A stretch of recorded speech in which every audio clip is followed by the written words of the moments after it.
Alors, le point numéro 3 du programme est de créer une assemblée délibérative composée de citoyens.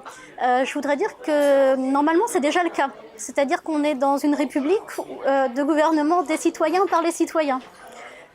Donc le problème, c'est que ça n'est pas le cas.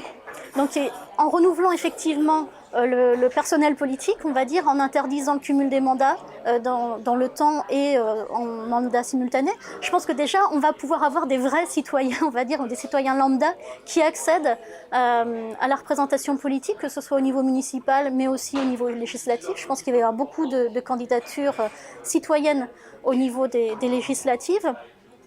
Et que du coup les personnes pourront être représentées. L'autre alternative, c'est le tirage au sort, de tirer des citoyens au sort parmi une population. Alors il y a du pour et il y a du contre. L'idée, c'est que chaque citoyen, normalement, peut être compétent, c'est comme un jury d'assises. À partir du moment où quelqu'un est citoyen, normalement, il est compétent pour pouvoir donner son avis.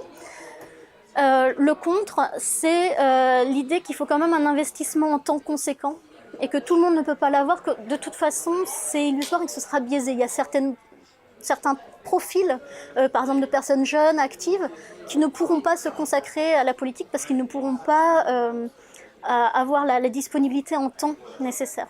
Donc ça, Donc je préfère avoir quelqu'un quelque part qui représente aussi cette population jeune. Je pense qu'actuellement, on a un gros problème où la majorité de la population aussi va être une population inactive.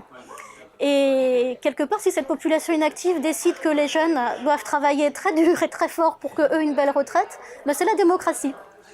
Et je trouve pas ça juste. Donc je pense que pour les générations futures, nous on est encore, moi j'ai un travail, etc. Mais je pense aux générations futures et je me dis que les générations futures courent un risque actuellement et qu'il faut vraiment penser à ce qu'elles représentent et au fait que les personnes jeunes et actives doivent vraiment pouvoir être représentées même s'ils n'ont pas le temps matériel de le faire.